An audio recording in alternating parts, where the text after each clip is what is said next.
I should have read the waiver more carefully. The kind of fine print you skim on a clipboard in a cold hallway, figuring it's boilerplate legalese. I signed it anyway. The research stipend was decent. $500 for 4 sessions in a soundproof testing room. Easy money for a broke grad student. Dr. Hayden called it exploratory research in nonlinear auditory cognition. But in normal words? I sat alone in a room and listened to myself think. He described it as a study on subconscious vocalization, how the brain might express thoughts as micro-whispers. The room, the echo chamber, was a custom-engineered isolation box. No sound in, none out. Sensitive microphones picked up anything my body might be saying unconsciously. Subvocal mutters, throat movements, breath shifts. "We want to know what your mind sounds like when it thinks no one's listening," he said. I thought it sounded poetic. Now it just feels dangerous. The first couple sessions were uneventful. The chamber was sterile and quiet. Smooth white walls, a bench, soft lighting overhead. No noise, no clock, just stillness. I sat, breathed, thought about what I'd eat after, tried not to fall asleep.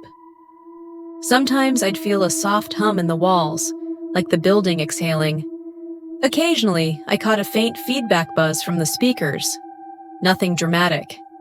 But after session 4, Hayden stopped me in the hallway. "You didn't speak during today's session?" he asked, almost too casual. "No, same as always. Why?" "Equipment picked up something unexpected. It's probably just sensor noise, but I thought I'd check." He gave a polite smile, but something in his eyes flickered, like he already knew it wasn't noise. That night, I woke up at exactly 3:17 a.m. A whisper had pulled me out of sleep. Just one word. Stop. I sat upright, heart racing. The room was dark and still. My apartment doesn't have thin walls. I live alone, no neighbors above. The heater wasn't running, no cars outside.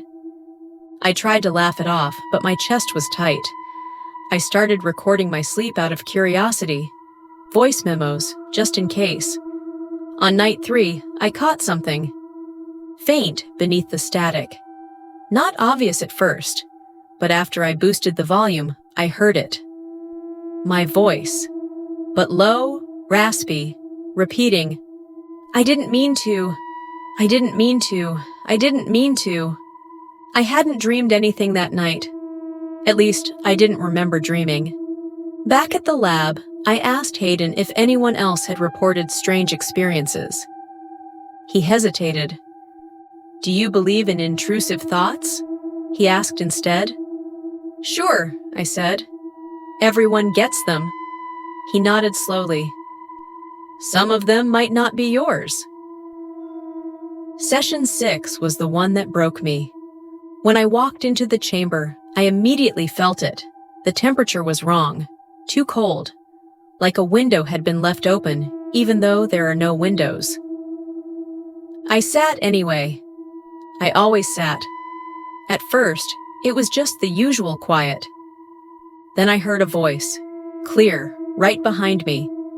She left it open. I flinched and spun around. Empty.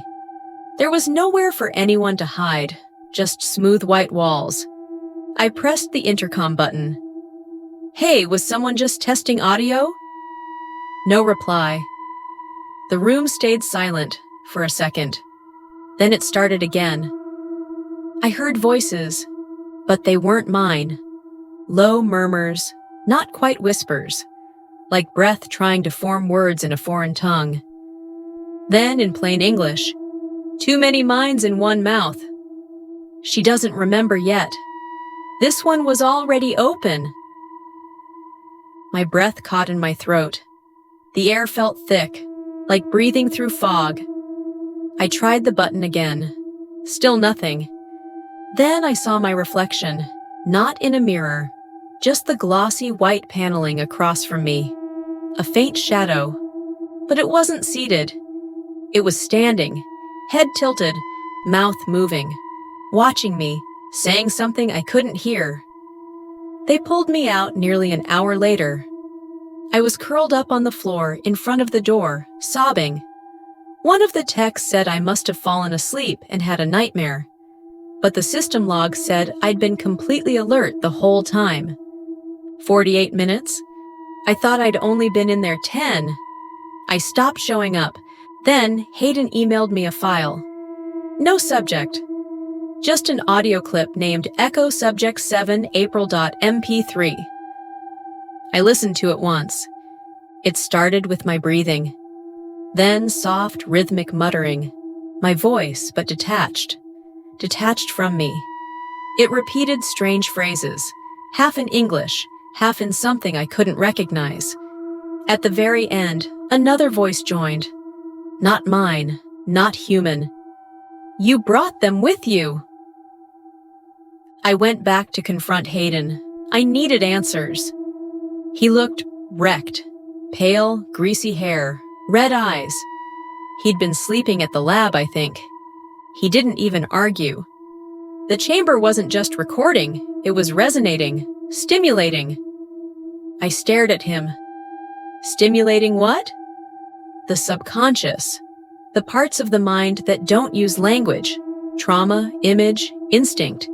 And when you isolate the subject, something responds. He swallowed hard. And not always from inside.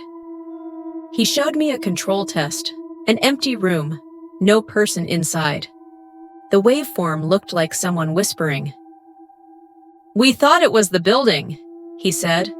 We checked for EMF, grounding loops, ultrasonic interference. He paused. Then we ran a test with a speech-to-text filter. I saw the transcript on the screen. A single phrase. Let her sleep. We'll find another. I don't know how much of that was real. Maybe all of it. Maybe none of it. All I know is I haven't heard silence since. At home, I hear soft footsteps when I turn off the TV. The hum of the fridge pulses like breathing. Sometimes, just before I drift off, I hear a voice right beside my bed say, "Don't close your eyes. She's still in there." There's something else. Something I haven't told anyone. A week ago, I started sleepwalking. I set up a camera. Around 3 a.m., I stood up, walked to the bathroom mirror, and spoke out loud. Clear as day, not in my voice, but with my face. She's a good host. She leaves the doors unlocked. I don't think I ever left the chamber, not completely. And I don't think I was alone in there. Sometimes I catch myself thinking thoughts I know don't belong to me. Sometimes I remember things I never lived. And sometimes, late at night, I dream of that voice in the wall, still whispering, still waiting, still wearing my voice.